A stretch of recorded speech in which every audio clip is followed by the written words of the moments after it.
y no tienen núcleo, y la eucaria serían las eucariotas. Las que tienen núcleo son las eucaria es el dominio de las células, de los organismos eucariotas, que tienen núcleo. Ahora entendí. Muchas gracias. Álvaro, dejo de compartir yo ahora y vos agarrás la... Álvaro, ¿estás por ahí? Sí, estaba silenciado. Acá. A ver. Pausa.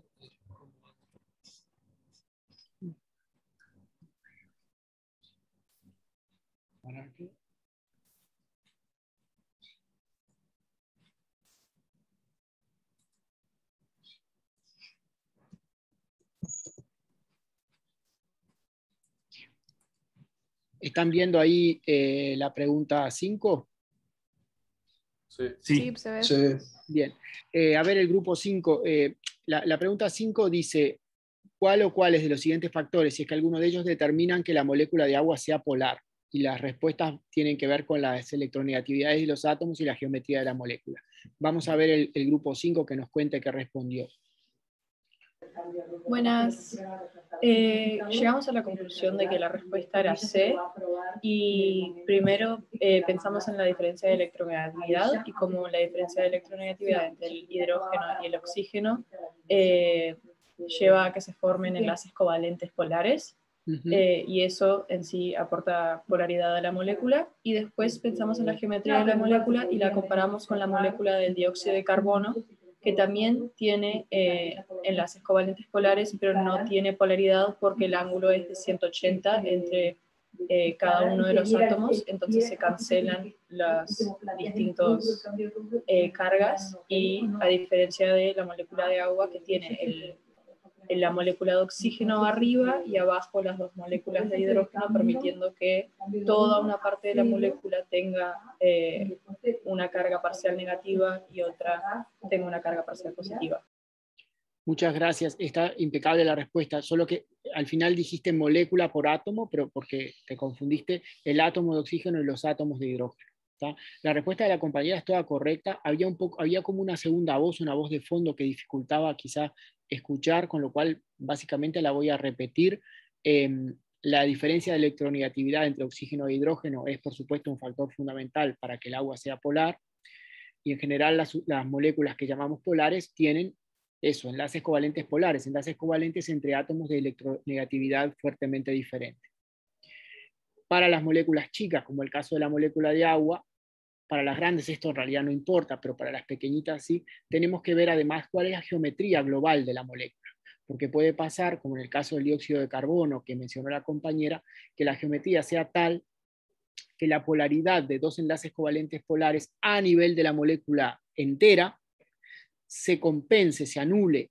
En el caso del dióxido de carbono tenemos un átomo de carbono en el medio y dos átomos de oxígeno a los costados en un ángulo plano, en un ángulo de 180 grados. Entonces, las diferencias de electronegatividad ahí constituyen como si fueran dos vectores del mismo módulo, pero dirección exactamente opuesta, que se anulan entre sí.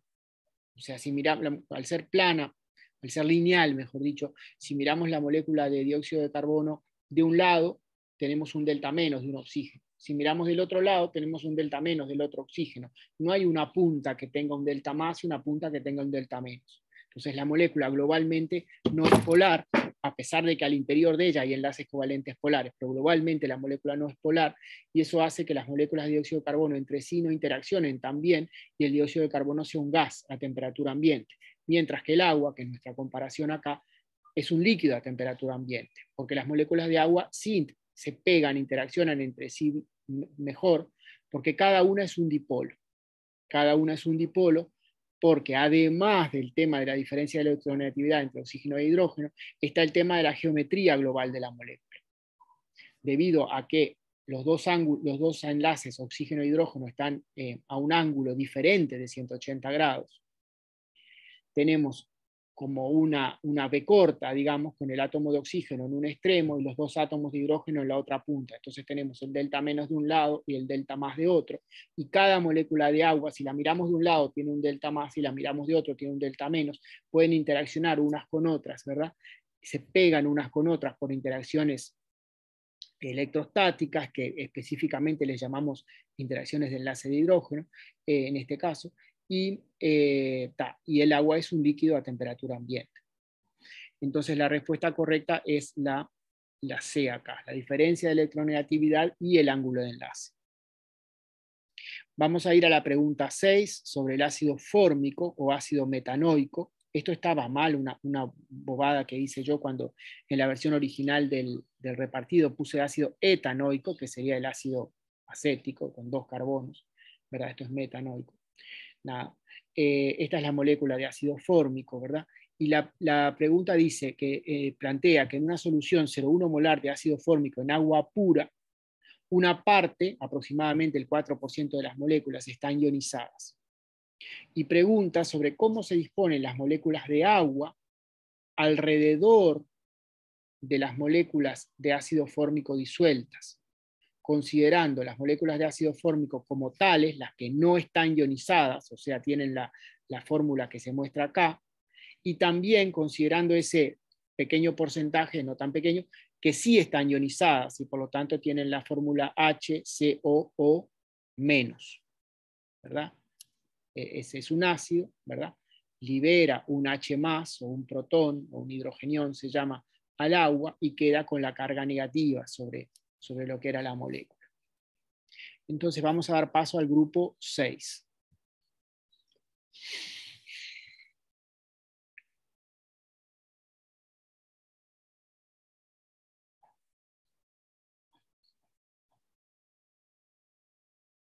Grupo 6. En nuestro grupo, o sea, soy del grupo 6, estábamos en duda entre la B y la C. O sea, estaba repartido tipo la mitad ponerle la B y la mitad la C.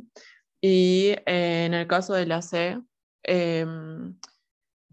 o sea, sin ionizarse el hidrógeno podría estar enlazado con el doble enlace oxígeno, o sea, con el carbono doble enlace oxígeno, formando un enlace de hidrógeno. Bien. Y después, en el caso de ionizado, el OH quedaría O negativo, y en ese caso los hidrógenos del agua se podrían enlazar con ese oxígeno. Bien. Bien, gracias. Es difícil esta pregunta. Las cosas que dijiste están básicamente bien, pero tenemos que afinar un detalle que es este. A ver, vamos a empezar por lo que estamos todos de acuerdo.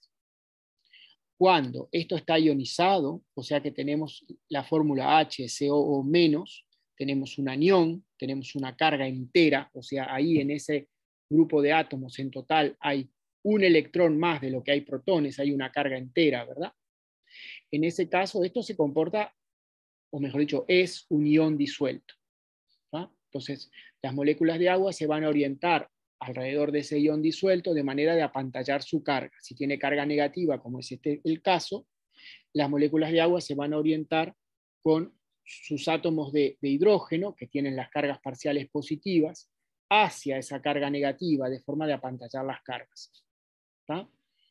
Y no de la forma opuesta, porque de la forma opuesta quedarían con los átomos de oxígeno mirando hacia la especie disuelta, el formiato, y eso no sería favorable, porque una vez que tenemos la especie formiato, no tenemos este H acá para formar enlace de hidrógeno con los O del agua, porque este H ya no está, tenemos la forma H, este HCOO-, y este H acá unido a carbono, ¿verdad? No el H unido a oxígeno, que se perdió en la ionización, el H unido a carbono, ese no forma enlace de hidrógeno, porque acá no hay un enlace covalente polar, porque carbono e hidrógeno tienen similar electronegatividad. Entonces, en la forma formiato HCOO-, las moléculas de agua se van a orientar con los átomos de hidrógeno hacia el formiato, compensando la carga, igual que se orientarían alrededor de un cloruro o de otro ion negativo, pero no con los átomos de oxígeno, mirando hacia el ion negativo. Ahora, ¿qué pasa en la forma no ionizada, en la forma ácido fórmico? Ahí tenemos que no tenemos una carga entera, esto no está ionizado, lo que tenemos son cargas parciales, delta- sobre el oxígeno, delta+ sobre el carbono, delta menos sobre el oxígeno, delta más sobre este hidrógeno, y sobre este hidrógeno nada de eso. Entonces, acá tenemos que algunas moléculas de agua se van a orientar para poder interaccionar favorablemente con estos átomos de oxígeno con carga parcial negativa, y otras moléculas de agua se van a orientar al revés para interaccionar con este átomo de hidrógeno con carga parcial positiva. Entonces, alrededor del ácido fórmico sin ionizar, no va a haber todas moléculas de agua orientadas de la misma manera. Va a haber unas que estén para un lado y otras que estén para otro. Entonces, la respuesta correcta a la pregunta de alrededor de cuál de las especies las moléculas de agua tienen todos sus átomos de hidrógeno orientados hacia la especie disuelta es la B. Las moléculas disueltas ionizadas, es decir anión formiato solamente. Solamente alrededor de lo que es un anión se van a orientar las moléculas de agua con los delta más de los átomos de hidrógeno hacia el anión. Esto no era fácil, esta pregunta, para nada. No sé si les quedó clara mi respuesta. Yo tengo una pregunta. Sí. En el caso de la forma ionizada, el Sí. oxígeno que está con carga negativa, ¿sigue formando parte de la molécula o por el apantallamiento, tipo el agua lo saca de esa molécula? No, está bárbaro que hiciste esa pregunta. No, sigue formando parte de la molécula, porque este enlace carbono-oxígeno, está covalente, no se rompe. Lo que se rompe es el enlace oxígeno-hidrógeno, y en realidad queda la carga sobre el oxígeno y se va un H+ o un protón. Pero estos enlaces carbono-oxígeno covalentes no se alteran. ¿Sí? Después Sí, gracias. después van a ver ustedes, esto ya no es contenido de primer año, pero después van a ver ustedes, sobre todo en química orgánica, que la carga negativa en estas situaciones así se comparte entre los dos átomos de oxígeno. No es que esté toda sobre uno, pero no le hacía la pregunta. ¿Tá? Y es algo más avanzado. Un comentario adicional, Álvaro, sobre esa pregunta. Simplemente noten ustedes que en el enunciado les dice que, bueno, que de esa solución hay un 4% que está ionizado. Y eso es, bueno, en general los ácidos orgánicos son ácidos débiles, ¿verdad? Y esa es la razón. Si eso fuera un ácido fuerte, estaría totalmente disociado, ¿verdad? Pero bueno, solo una porción está disociada. Eso es justamente lo que es un ácido débil. Bien. Un comentario tonto nomás, pero No, para está machacar bárbaro. sobre eso. Después tenemos la pregunta 7, que está muy relacionada con la anterior y la respuesta que dimos. Por eso incluso no, di una respuesta no del todo completa de la 6 para no pisar lo de la 7 del todo. A ver el grupo 7. Hola. Bueno, nosotros con mi grupo contestamos la opción B, que en realidad es porque cuando vos ionizás la molécula de ácido fórmico, el oxígeno que está unido al hidrógeno, en realidad el hidrógeno se separa, entonces ese sería el único dador de enlaces de hidrógeno que podría haber, y por lo tanto si se separa no hay más, porque el otro ya no está unido a un heteroátomo, entonces pues es grave. Está buenísimo, buenísimo, buenísimo. Está bárbaro lo que dijo la compañera. Nada más recalcar que después que el ácido fórmico se ioniza y queda en la forma formiato, igual tenemos este átomo de hidrógeno acá. ¿Por qué este átomo de hidrógeno acá no actúa como dador de enlace de hidrógeno, no participa en formación de enlace de hidrógeno? Porque no tiene carga parcial. Porque no tiene carga parcial positiva. ¿Y por qué no tiene carga parcial positiva? Porque tiene más o menos la misma electronegatividad que el carbono, son no polares. Claro, porque está unido, perfecto, a un átomo de carbono cuya electronegatividad es similar a la del hidrógeno. Entonces, este enlace covalente carbono-hidrógeno lo consideramos no polar. A ver, si afinamos, tiene una pequeña diferencia de electronegatividad, y eso después en química orgánica tiene su importancia a veces, pero es suficientemente pequeña como para que en el contexto biológico esa diferencia de electronegatividad no pese, digamos, y ese enlace se considera no polar. Perfecto. Muy bien, Álvaro, perdona, no me doy cuenta. ¿Vos estás grabando vos? Porque no sé, dijiste que ibas a grabar, pero... Sí, le erré cuando salimos de las salas pequeñas, Gustavo, y hay una parte que no quedó grabada, pero ahora estoy grabando. Perdón, no pude ver cuál era la 7, la correcta. Es no ionizada solamente la B. Vamos a ir a la 8. Dice, considerando enlaces covalentes e iónicos. ¿Cuál o cuáles de ellos están presentes en una solución acuosa de formiato de sodio, o sea, de la sal sódica del ácido fórmico, sin considerar los enlaces covalentes que forman las propias moléculas de agua? A ver el grupo 8.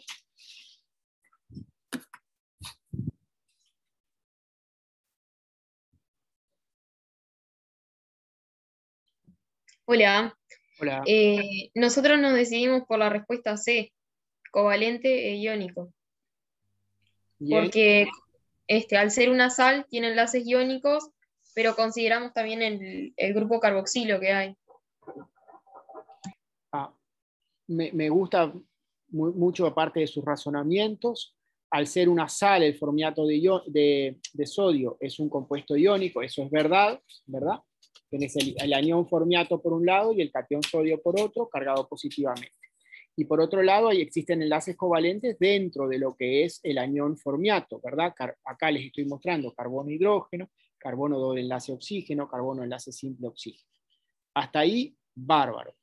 Ahora, hay un detalle, que es que la pregunta 8, no así la 9, que es parecida pero diferente, la 8, refiere al formiato de sodio disuelto en agua.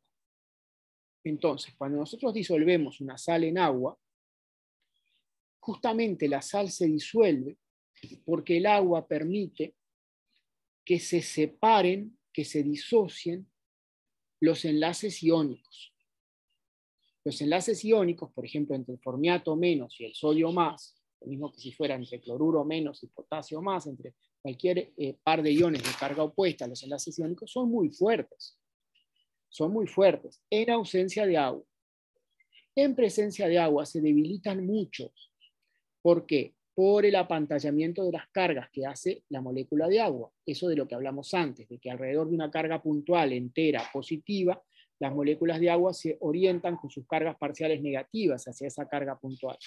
Alrededor de una carga entera negativa, inversamente las moléculas de agua se orientan con sus delta más, sus átomos de hidrógeno, hacia la carga negativa. Entonces compensan o apantallan esas cargas y permiten que esos iones de signo opuesto, que normalmente se atraerían muy fuerte, se separen, se disocien, decimos, y se disuelvan en agua, y en el agua funcionen como especies químicas separadas, ¿verdad? En solución acuosa no tenemos en realidad cloruro de sodio, sino iones cloruro e iones sodio, cada uno rodeado de moléculas de agua.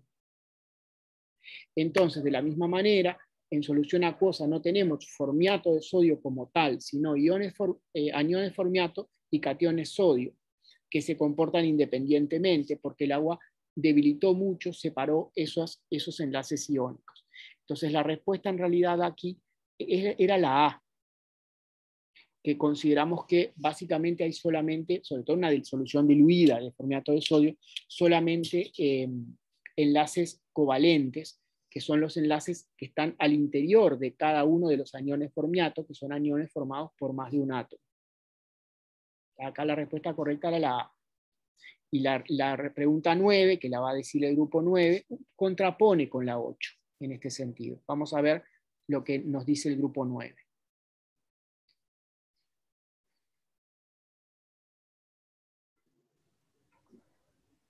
Hola, nosotros decidimos que era la C, porque, claro, como en el anterior está disuelta en el agua y es covalente solamente, también está porque es una sal, también se encuentra con enlaces iónicos. Perfecto, perfecto. Es la contraposición de la otra. Acá no hay agua, la sal está como sal sólida, ¿verdad? Y entonces tenemos anión formiato, catión sodio, anión formiato, catión sodio, todo agarrado por interacciones iónicas. Y además, al interior de cada anión formiato hay enlaces covalentes porque es un anión formado por más de un átomo. Está buenísimo. Luego tenemos la pregunta 10, que también habla de perdón, Sí, dime. ¿Serían los dos enlaces entonces? La No me pregunta, quedó claro eso a mí, lo del interior, los enlaces covalentes, me mezcló un poco. voy, ya les contesto. Uno es como La- intramolecular, ¿no? Claro, la pregunta 9 la correcta es la C. A los enlaces covalentes a los que hacemos mención ahí son estos, los que forman el anión formiato. ¿Tá? Los enlaces iónicos se dan entre iones, obviamente, pero hay iones que están formados por un solo átomo, por ejemplo, catión sodio más, anión cloruro menos, y también hay iones formados por más de un átomo, por ejemplo, anión fosfato, anión carbonato, anión sulfato, ¿verdad? Anión formiato, ¿verdad? Algunos son, esos aniones pueden ser moléculas carbonadas. Y también hay cationes formados por más de un átomo, por ejemplo, el amonio, o cationes derivados de las aminas orgánicas, en su forma positivamente cargada. ¿Sí? ¿Se entendió ahora? Sí, gracias. Sí. Bueno, vamos a la pregunta 10, que habla también de las propiedades del agua, pero en relación ahora a la solubilidad de estos tres ácidos orgánicos, ácido butanoico, pentanoico y hexanoico, y nos pide ordenarlos por solubilidad creciente, de menos a más, en agua. Vamos a ver el grupo 10.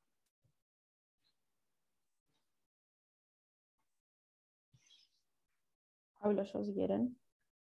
Nosotros pusimos la opción A porque en los ácidos la única parte que es hidrofílica es el grupo carboxilo y la cadena carbonada es hidrofóbica, digamos. Entonces pusimos que el que tiene menos carbono, digamos, es la que es más soluble en agua. Y el que tiene más carbonos es el que menos, la opción A. Excelente. O sea, la solubilidad aumenta. Ah, no, a ver, espera un poquito. Por orden creciente. El razonamiento está bien, la respuesta está Ahí mal. está. Por orden creciente, de menor a mayor solubilidad. Claro, sí, entonces al revés. Del último al primero, digamos. Y entonces sería Sería la opción B. la B. Ahí está. Yo también me fui al humo. ¿Está? Hexanoico, el menos soluble, pentanoico un poco más soluble, butanoico un poco más soluble. ¿Está? Y si vamos al cortito, que sería de 2 átomos de carbono, que sería el ácido etanoico o ácido acético, sabemos que se mezcla libremente con el agua. ¿Está? Y en el otro extremo, si nos vamos a ácidos grasos, que se dice que tienen cadenas carbonadas de 12, 14, 16 átomos de carbono, esos no son solubles en agua. Entonces, esto tiene que ver con el efecto hidrofóbico, ¿verdad? El efecto hidrofóbico afecta a aquellas moléculas o partes de moléculas acá que no son polares y típicamente, no solamente, pero típicamente se trata de partes de moléculas donde hay solamente carbono e hidrógeno y por lo tanto los enlaces covalentes no son polares, no hay cargas parciales apreciables, no hay posibilidad de formación de enlace de hidrógeno con el agua, mucho menos hay cargas enteras, mucho menos hay ionización. Entonces el agua no se relaciona bien con esas partes de esas moléculas. El agua se relaciona mejor consigo misma, molécula de agua con molécula de agua. Entonces estas partes de moléculas que son no polares o hidrofóbicas, le llamamos porque es como que le tienen miedo al agua, quedan excluidas y se juntan. Y a eso que ocurre en el agua, no ocurre fuera del agua, le llamamos el efecto hidrofóbico. ¿Sí? Bueno, vamos a ir a las preguntas 11 y 12, empezando obviamente por la 11, que hacen a pH. Vamos a ver, la pregunta 11 habla de la etilamina, que es esta molécula acá. Si nos plantea la disolución de una concentración de 10 a la menos 5 molar de etilamina en el agua pura. Y se nos pregunta por el pH aproximado de esa solución que resulta. Vamos a ver el grupo 11.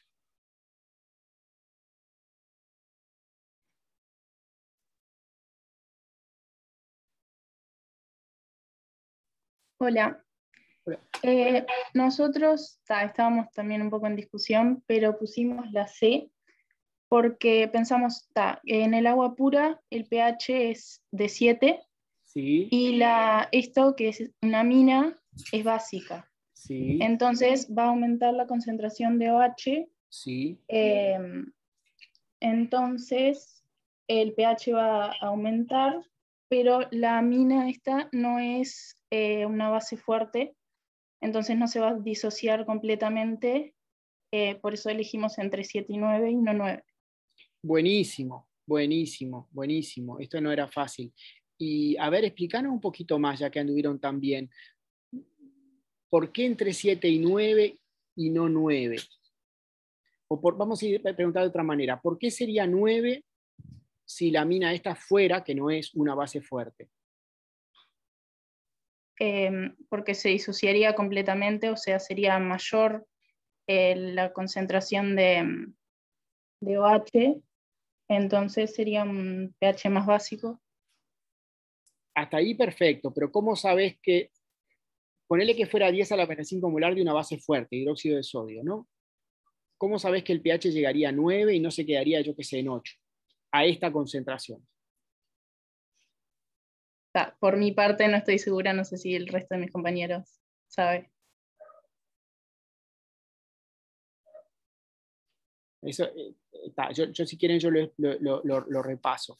Recordemos que el pH... Era que el pOH y el pH daban 14. Sí, correcto. O sea, ahí está. El logaritmo o el logaritmo negativo de la concentración de H más y el de la concentración de OH menos en el agua, sumados, tienen que dar 14. Porque hay una ecuación que es la constante de producto iónico del agua, que dice que la concentración de H más en el agua multiplicada por la concentración de OH menos o ion hidroxilo da 10 a la menos 14. La multiplicación de las dos da 10 a la menos 14. Entonces, si estamos en el agua neutra, es 10 a la menos 7 de una, 10 a la menos 7 de otra, 10 a la menos 7 por 10 a la menos 7, 10 a la menos 14, ¿verdad? Se suman los exponentes. Eso es la neutralidad. En soluciones ácidas, la concentración de H más aumenta y la de OH menos baja, es como un sub y baja, para que el producto de las dos siempre dé 10 menos 14. A la inversa, en soluciones alcalinas, sube la de OH menos y baja la de H más, ¿verdad? Es como un sub y baja. Pero las dos multiplicadas tienen que dar 10 a la menos 14. Entonces, si disolvemos 10 a la menos 5 molar de una base fuerte, tenemos 10 a la menos 5 molar de OH menos. Y entonces tenemos 10 a la menos 9 molar de H más, porque 10 menos 5 por 10 menos 9 da 10 menos 14. Si tuviéramos 10 a la menos 9 molar de H más, el pH sería 9. Porque el pH es menos, recordemos ese menos, logaritmo base 10 de la concentración de H más. Entonces, otra vez, si disolviéramos 10 a la menos 5 molar en agua de una base fuerte, tendríamos 10 a la menos 5 molar de OH menos, 10 a la menos 9 molar de H más. Ese pH sería 9. Eso si fuera una base fuerte. Como es una base débil, como bien dijeron dijo la compañera, no se llega a disociar totalmente. Disolvemos 10 a la menos 5 molar, ya no de hidróxido de sodio, de etilamina, que era lo de la pregunta, era la molécula de la pregunta. Y no toda esa etilamina se disocia, no, bueno, en este caso dije disocia, pero está mal dicho, se protona, o sea, acepta un protón del agua y por lo tanto genera un OH menos. Perdón si dije disocia. Entonces, la concentración de OH menos que genera es menor a 10 a la menos 9. Entonces el pH queda entre la neutralidad, que es 7, y 9, que es el pH que daría la misma concentración de una base fuerte. Sí, Camila. Buen día, quería consultar cómo sé cuando una base es débil o fuerte, y lo mismo con un ácido. A ver, yo no te puedo dar una regla absolutamente general para toda la química.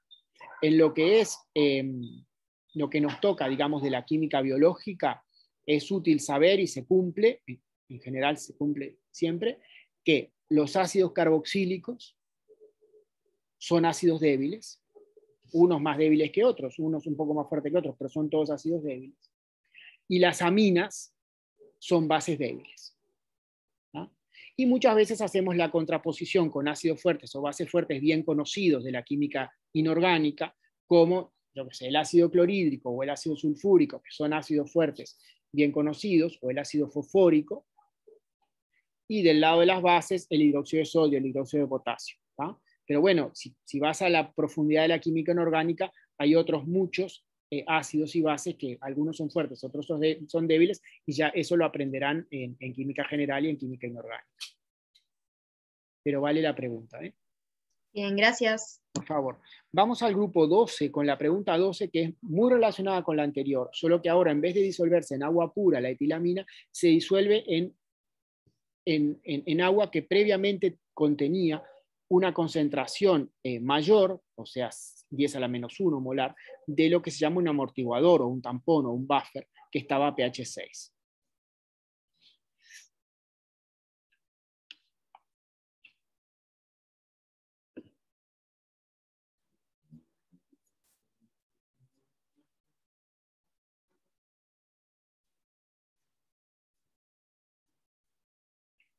Grupo 12.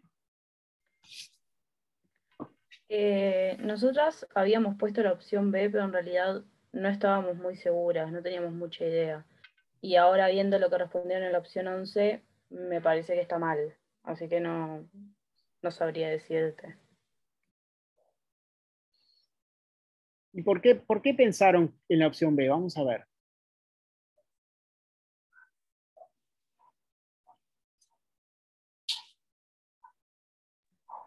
Porque como se supone que está el amortiguador, que deja un pH de 6, se supone que vos por más que le agregues algo muy ácido, muy básico, tendría que quedar en pH 6. ¿Me explicó?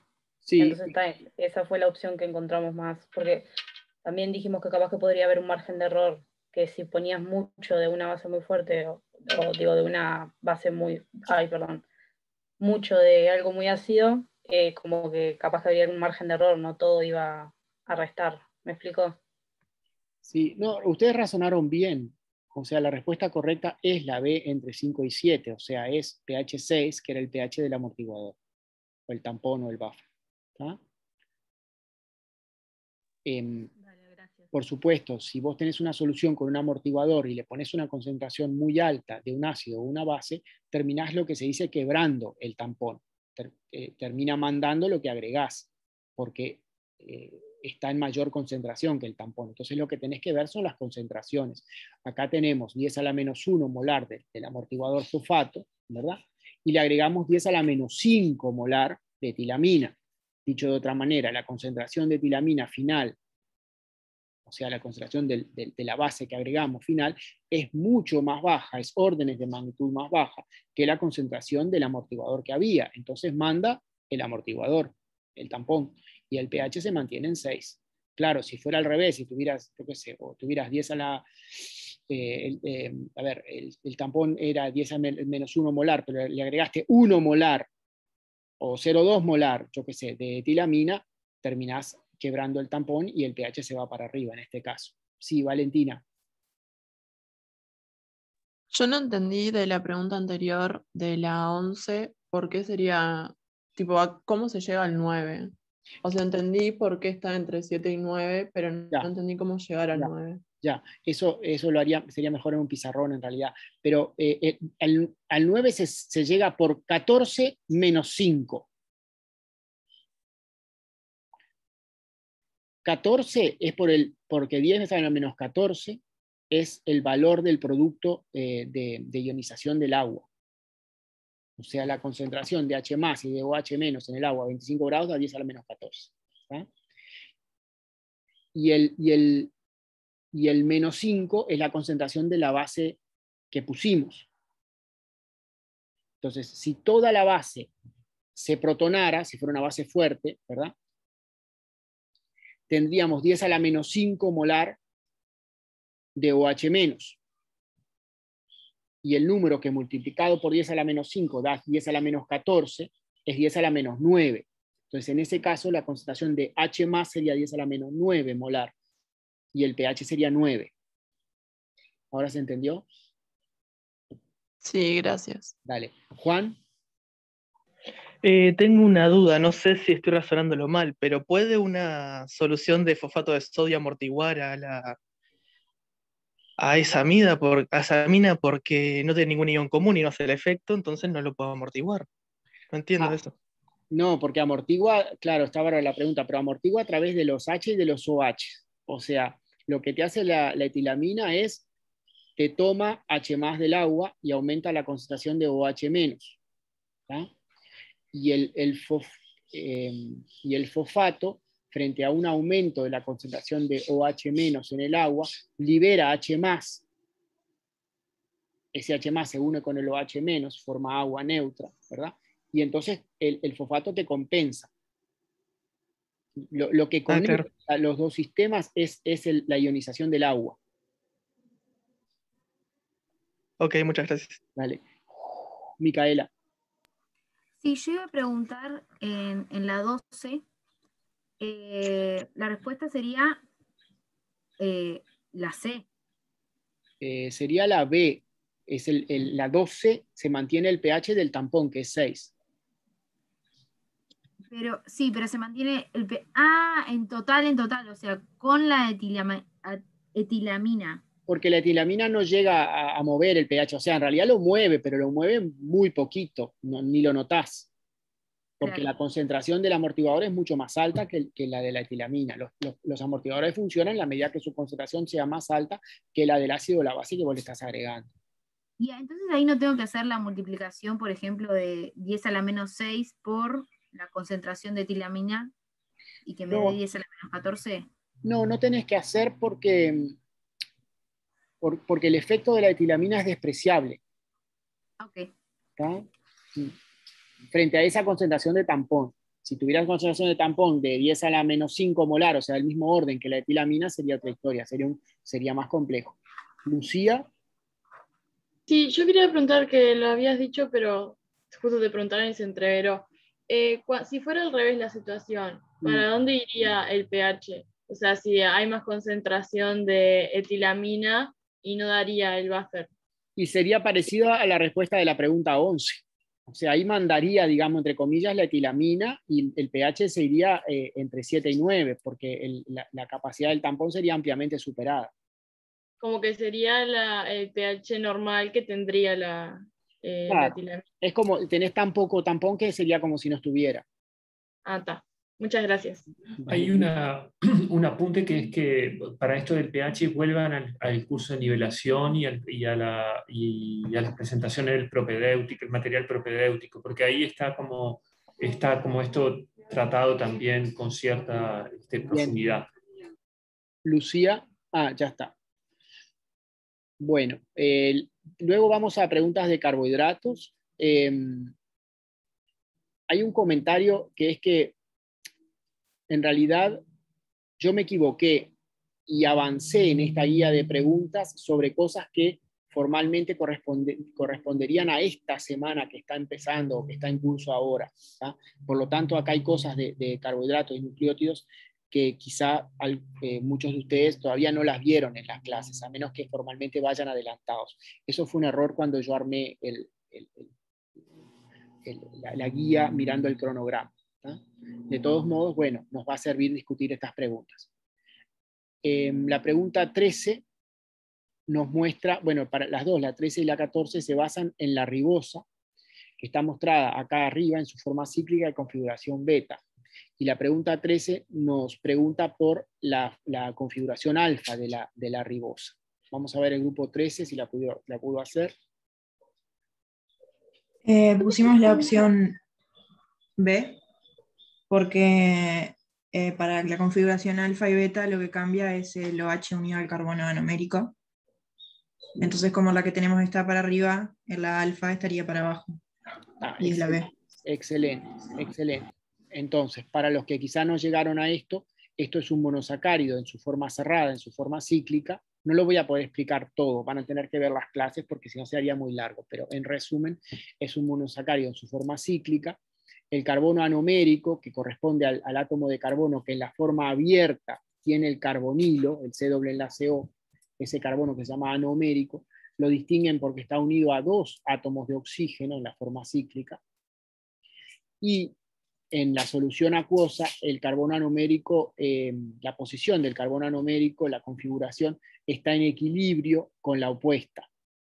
O sea, esa forma alfa y beta están en equilibrio. Lo único que se da vuelta entonces entre la alfa y la beta es este carbono anomérico. Entonces la respuesta correcta es la B, como bien dijeron los compañeros. Yo tengo una pregunta. Sí. ¿La ribosa o desoxirribosa siempre son, o sea, solo en aldopentosas pasa eso?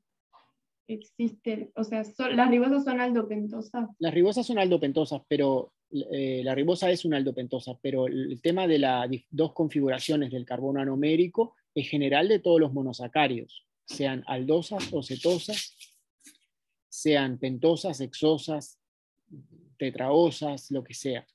Sí, no, o sea, mi duda era eso, tipo, la ribosa y la desoxirribosa son aldopentosas. Sí, sí, sí. Nada, era eso más. Gracias. Bueno, y seguimos entonces con la ribosa y nos piden cuál sería la forma abierta de la ribosa en la pregunta 14, que abrimos el micrófono entonces al grupo 14. Si le molesta al grupo 14, hablo yo.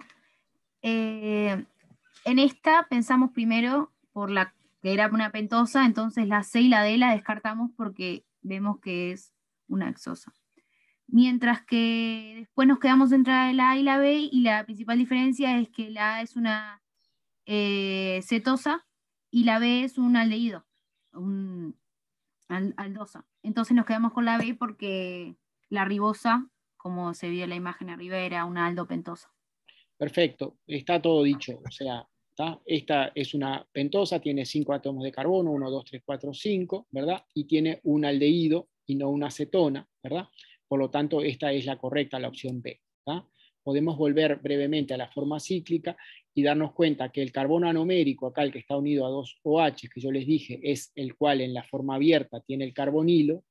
Ese carbono anomérico está en la punta de la cadena, o sea, es el carbono 1. La cadena carbonada no sigue acá.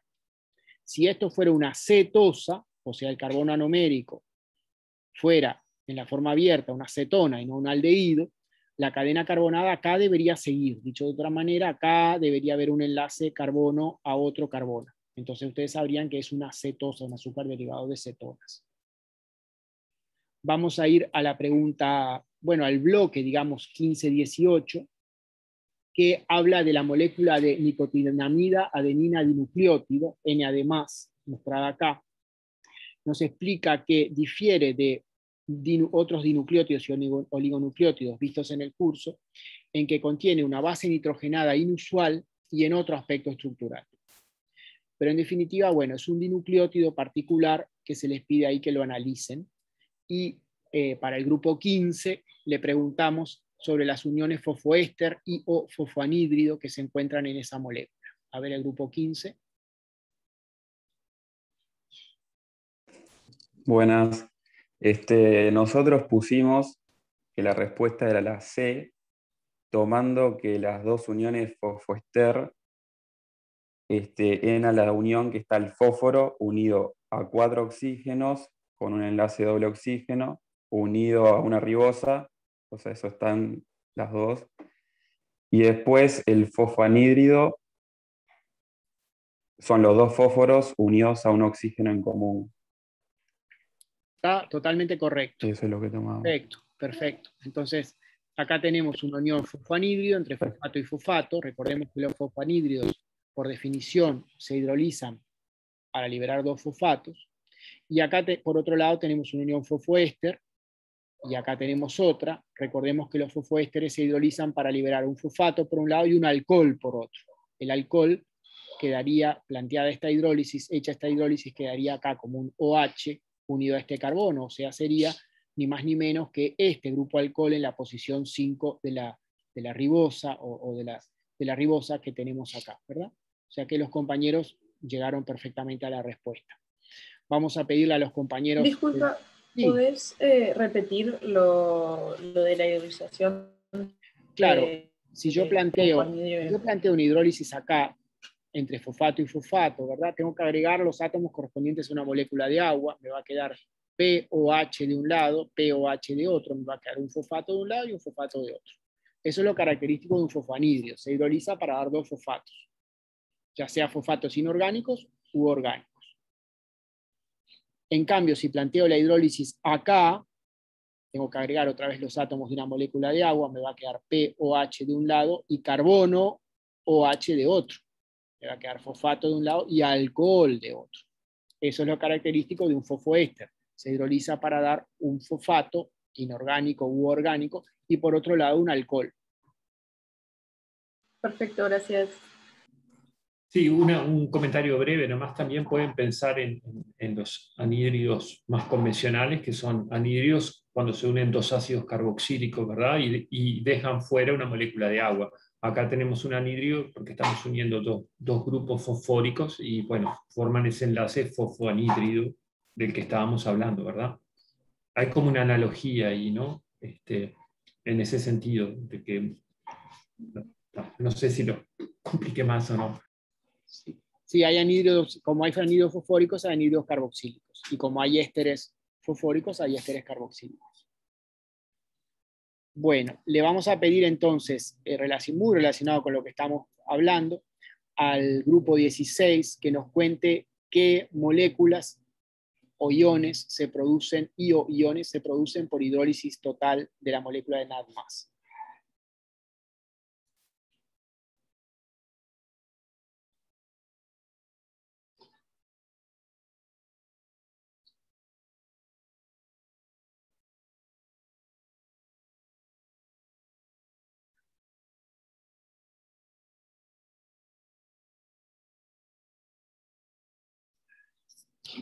El grupo 16.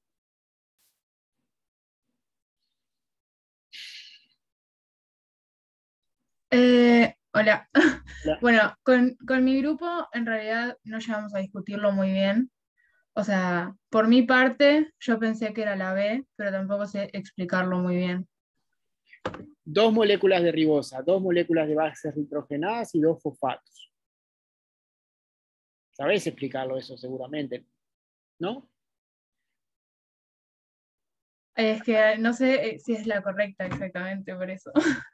Sí, es la correcta, sí. Esta es una base nitrogenada, que es una base inusual, que no está presente ni en el ADN ni en el ARN, por eso se explicaba eso en el encabezado de la pregunta. Es una base llamada nicotinamida, no importa que a esta altura.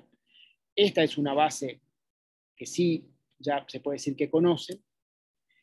Después tenemos este azúcar de 5 átomos de carbono, que podría en principio en un nucleótido ser una ribosa o una 2-desoxirribosa, son las dos posibilidades, ¿no?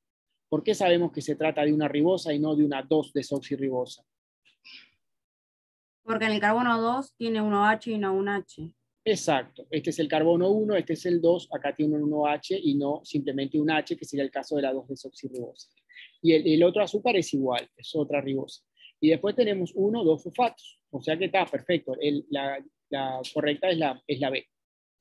Y le vamos a pedir al grupo 17, ya le hicimos un poquito de spoiler, vamos a decir, pero vamos a pedirle al grupo 17 que nos cuente qué tenía la molécula en términos de nucleobases o llamadas bases nitrogenadas.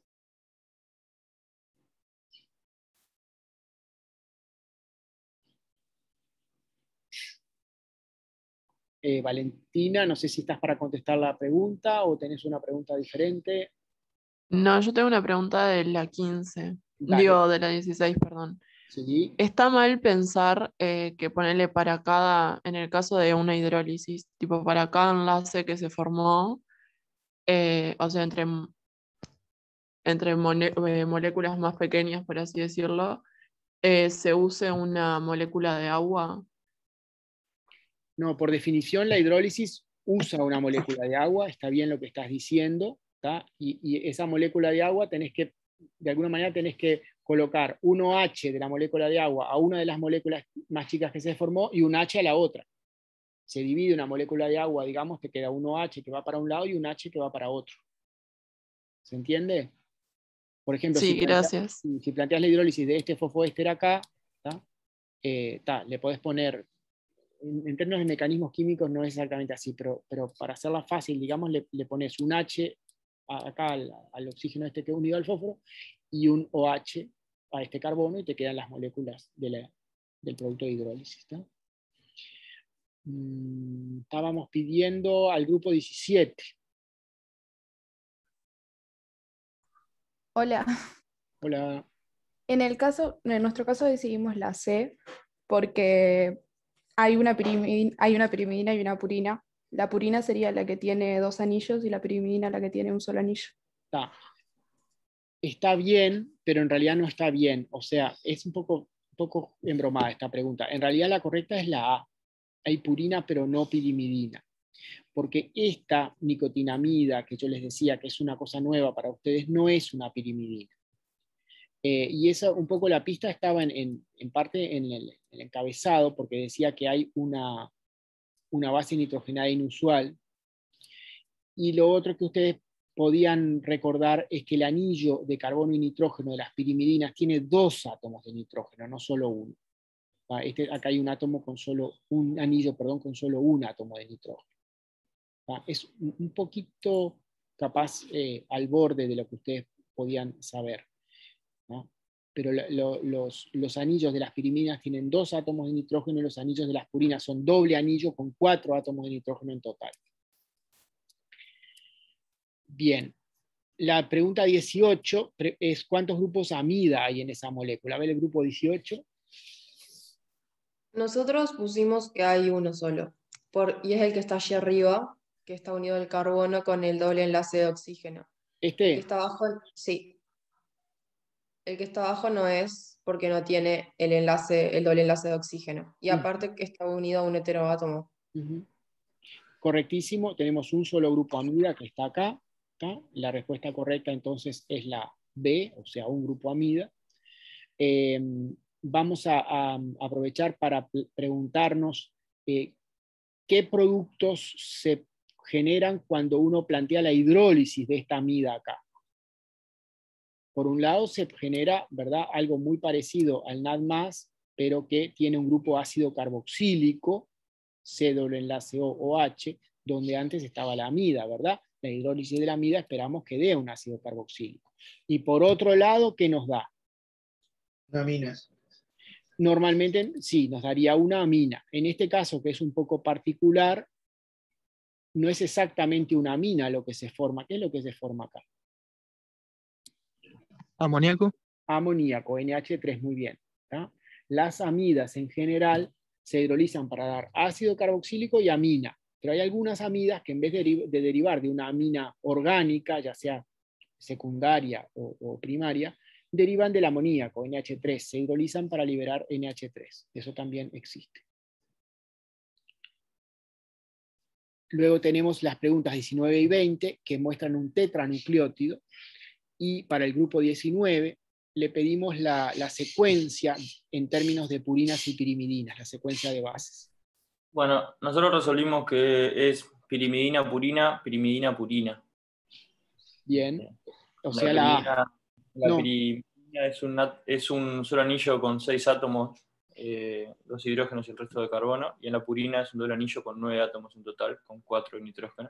Buenísimo, o sea que es la C que tengo ahí, dije la A, me equivoqué, ¿verdad? Pirimidina, purina, pirimidina, purina. ¿Y cómo sabían de qué punta del tetranucleótido arrancar a leer la secuencia? Perdón, yo tengo una pregunta de esta. Sí. ¿Desde dónde arrancan a contar? Porque si fuera desde, no sé si está bien decirlo así, pero desde abajo sería purina, pirimidina, purina. Claro. Eso es lo mismo que yo le estaba preguntando. O sea, se arranca del 3'. Siempre se arranca, las secuencias de ácidos nucleicos siempre se dan de 5' a 3'. 5' a 3'. Eso no es arbitrario, esa es la misma dirección en la cual las células copian o sintetizan los ácidos nucleicos, y la misma dirección en la cual las células, vamos a decir, leen los ácidos nucleicos para usar esas secuencias para sintetizar proteínas. Profe, perdón, esto que usted está explicando, así tal cual, está explicado en el teórico de esta semana, Porque le cuento, que nos pasó en el grupo, yo generalmente los teóricos de ICB los veo el fin de semana. Por eso las clases de esta semana, que irían la parte que nos tocó justo, no la vi todavía. No, yo ya aclaré eso. Acá en esta guía yo me adelanté en relación a la secuencia de clases que tendríamos que estar. Estamos adelantados. ¿Está? ¿Va a ser siempre así? O sea, cuando tengamos la clase esta No, ya les dije hoy. Es un error. Fue un error. Okay. A partir de la semana que viene, solo la guía va a llegar solo a lo de la semana anterior a la semana en la cual hacemos la clase de ejercicios. ¿Está? Fantástico, gracias. Profe, sí. Perdón, ¿podría repetir lo que dijiste de cómo nos dábamos cuenta? Es que no lo dije todavía. Te entendí que era... Lo iba a decir ahora. Dale. A ver, gracias. Los extremos en los ácidos nucleicos, los extremos se llaman 5' y 3'. ¿Qué es ese 5' y 3'? En realidad es el 5 y el 3 de las posiciones que se dan en los monosacáridos, correspondientes en este caso a las posiciones de la desoxirribosa o ribosa, según sea el caso. Se le agrega ese prima, en vez de decir la posición 5, se le dice la 5'. Es una convención, porque en un momento los bioquímicos que trabajaban en esto eligieron reservar los números así simples, 1, 2, 3, 4, 5, 6, para las posiciones en la pirimidina o la purina, y distinguir las posiciones en el azúcar con ese prima. Entonces, en la pirimidina es 1, 2, 3, 4, 5, 6, en la purina llega hasta 9, y en el azúcar es 1', 2', 3', 4', 5'. ¿Tá? La posición 1 es la del carbono anomérico, que acá está unido a O y a N, porque está formando lo que se llama un enlace N-glicosídico. Capaz que algunos de ustedes no llegaron a esto, ya van a llegar. Esta es la posición 1 de la 2-desoxirribosa. Esta es una 2-desoxirribosa, pues en la posición 2 no tiene 1H. Luego viene la 3, o la 3' en esta notación, la 4' y la 5'. Entonces la posición que tiene el OH, donde ya no sigue la cadena, el OH de la punta de la cadena, en este ejemplo, ¿verdad? Es la 5'.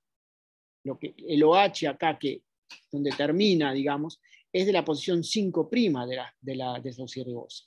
Si vamos al otro extremo, 1', 2', 3', 4', 5', la posición que tiene el OH donde termina la cadena, digamos, es la 3'. Entonces, este que está dibujado arriba es el extremo 5', y el que está dibujado abajo es el extremo 3', pero podría estar dibujado al revés, porque uno la molécula la puede dibujar patas arriba y es la misma molécula. El punto es estructuralmente darse cuenta que esta es la posición 5 o 5', y esta es la posición 3 o 3'. Podría, en vez de haber un OH acá, haber un fosfato, o en esta punta haber un fosfato. Eso también puede ocurrir, y sería exactamente lo mismo. El punto es que, si consideran los carbonos de la 2-desoxirribosa, en esta punta tenemos un carbono 5', y en esta punta tenemos un carbono 3'. No sé si se entiende.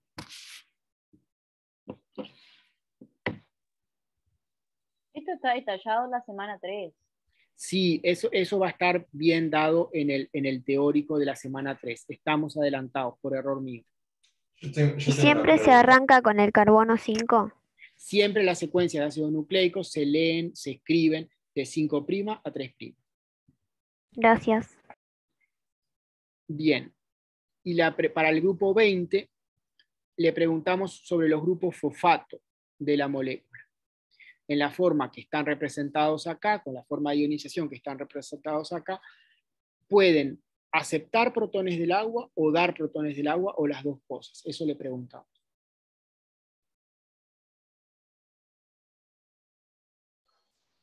Hola, nosotros pusimos que la respuesta era la C, porque tenía poder representar dadores y aceptores, por lo tanto puede aceptar y ceder protones. Bien, ¿y cuáles protones acá ven ustedes que pueden ser cedidos al agua?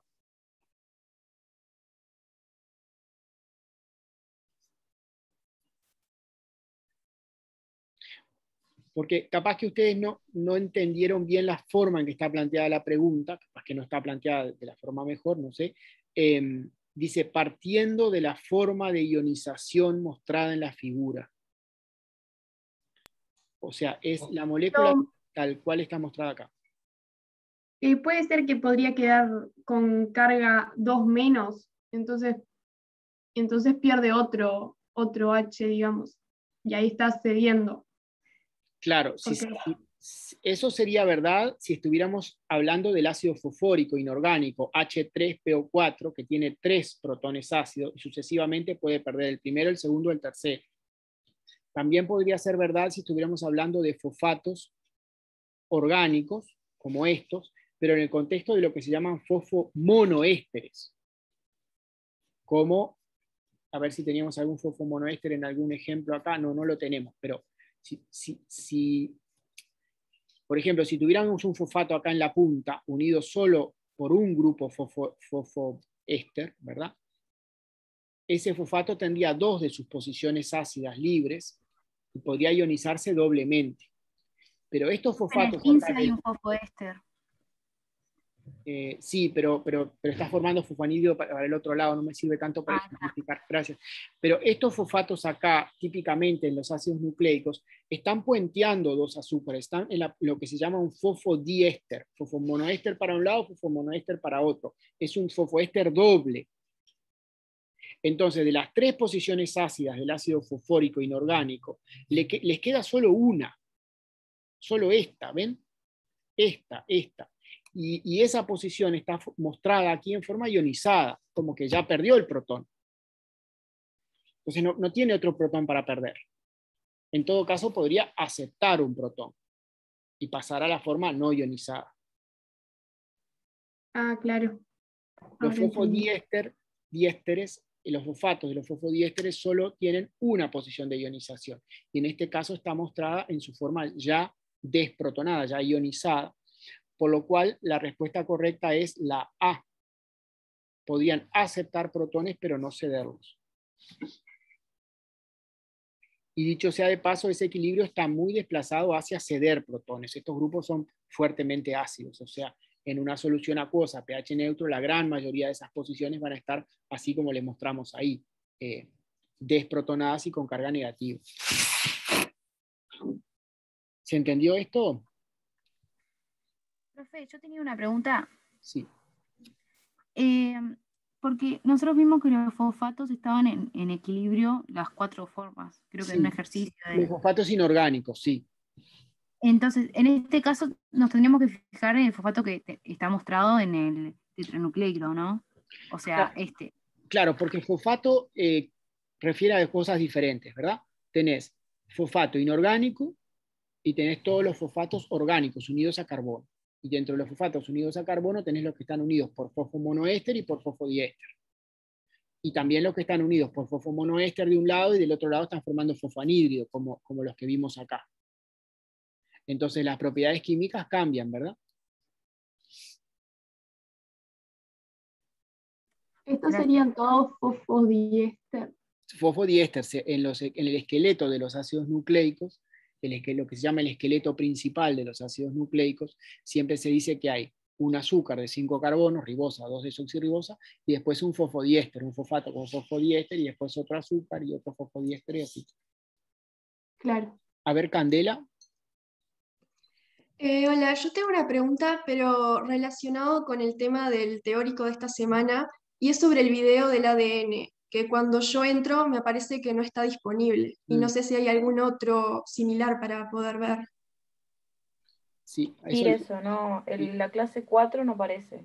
Sí, ahí le dejo a Gustavo. Sí, los vínculos, vieron cómo es eso de los vínculos, caducan cada tanto o sacan algo, entonces a veces no revisamos. También pasó con otro video de la unidad 1, que lo encontramos por otro lado. Vamos a ver si lo podemos encontrar por algún otro lado, esa animación, porque en verdad estaba muy buena.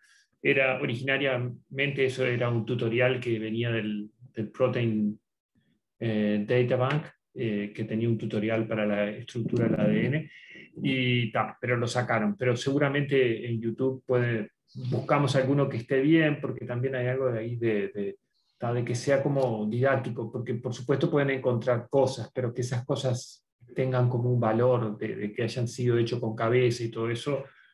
Tratamos de buscar unos sustitutos, o si ese mismo lo encontramos por algún otro lado. Dale, muchas gracias. Valentina. Yo ese video y al resto los pude ver en la plataforma de Eva, tipo abajo de todo hay links que fui entrando, tipo dice video unidad 1, video unidad 2, y ahí entré y pude ver el del ADN. O si no, lo que se puede hacer también es copiar el link y pegarlo. A mí me funciona haciendo eso. Buenísimo. Buenísimo, gracias. Gracias a los dos. Puede ser además que algunas cosas estén como que hayamos corregido el link, pero no en el teórico. Eso también puede pasar, que tengamos nuestras propias, ¿cómo decir? Inconsistencias. Creo que yo lo pregunté en el foro y me lo respondieron con el link. Yo respondí uno del foro con el link de la embriogénesis, al video del desarrollo embrionario, pero el de la estructura de ADN no sé si fue respondido por algo. Yo no respondí eso. Yo tampoco. Bueno, muchachos. No está respondido. Tenemos a Victoria levantando la mano. Hola, sí, yo quería consultar sobre el tema del libro que mencionaron en la clase pasada, que por el portal Timbo se podía ver. Yo entré, me registré, pero no lo puedo ver al libro, si hay otra manera de poder llegar a él.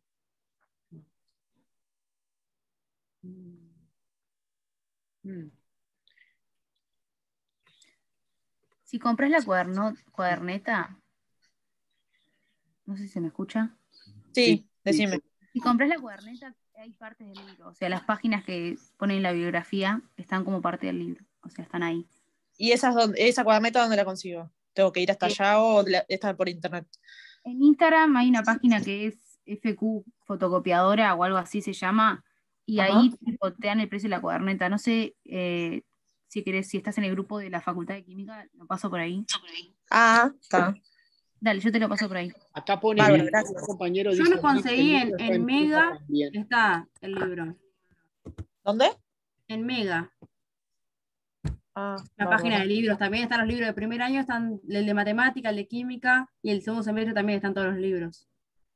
Me fijo, bárbaro. Gracias. Sí, acá una compañera puso el libro, está en Pimba también. Bárbaro. Muchas gracias. Bueno, vamos a dejar por acá.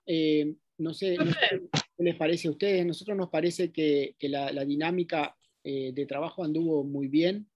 Esto de distribuirnos en los grupos y eso. Como a partir de la semana que viene no le vamos a errar al cronograma, de la semana que viene, no, de la clase que viene, no le vamos a errar al cronograma, va a ser más fácil aún porque ustedes van a haber realmente visto las clases que corresponden a las preguntas que les damos, ni que hablar, ¿no? ¿Qué les pareció a ustedes la dinámica? Para mí estuvo buena. Está buena esa. Para mí también. Es ordenada. Estuvo bastante bien. Está bien, sí.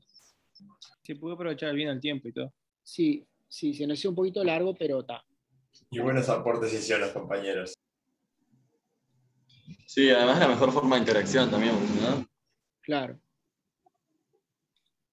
Bueno, bárbaro. Gustavo, no sé si querés agregar algo. No, nada que agregar. Nos estaríamos viendo, creo que toca la semana 5 ahora, o sea, en 2 semanas estaríamos de vuelta acá, con un contenido un poco más reducido, porque hay parte que ya lo cubrimos y eso, entonces, en principio sería así. Así que, nada, manténganse al día con los teóricos de las que corresponden y eso, que es la mejor manera de que las cosas salgan, digamos, y haciendo ejercicios y así. Una pregunta, para la siguiente clase sería, o sea, la del 5, aminoácidos y proteínas. Y hay un poco de lípidos, creo. Sí, también hay algo de ADN, ARN y aminoácidos. Y capaz que el inicio de proteínas, pero apenas como mucho. No me acuerdo si el teórico 4 o el 5 que termina ADN y después empieza con proteínas. O sea, ese video ya iría Exacto. a la siguiente. Sí, muchas gracias. Pero ya para la clase que viene de ejercicio ya vamos a haber hecho proteínas, ¿no? A ver, déjame ver el cronograma. Yo tengo una pregunta. ¿Hay algún ejercicio en la plataforma para hacer sobre el último tema de esta semana o solo son los ejercicios que se mandan para hacer por Zoom? No, hay ejercicios también por unidad. Sí. Eso lo pueden ver en el bloque ¿Los de de autoevaluación. autoevaluación? Exacto. Ahí va, sí. Ok, gracias. Claro, ahí estoy viendo el cronograma, sí. Para la clase de ejercicios que viene, nos tocaría nucleótidos y ácidos nucleicos, que en realidad ya lo adelantamos esta semana, y aminoácidos y proteínas, la primera parte de estructura. Ahí proteínas queda cortado. Y la última parte de proteínas y lípidos y membranas celulares ya iría para la siguiente clase. No sé, Gustavo, cómo querés hacerlo, porque la siguiente clase a su vez tiene la parte de catálisis enzimática. Tiene la parte que das vos. Lo más redondo sería ya llegar hasta todo lo de proteínas y lípidos ya en la clase de ejercicios que viene. Pero otra vez estaríamos en la situación de estar como adelantando un poco en relación al cronograma. ¿Qué te parece? Sí, me parece que lo conversamos un poquito y le mandamos por el foro, les decimos y les avisamos. Ahí está, porque también está el otro grupo y eso, y resolvemos y les avisamos. Bueno, detengo la grabación.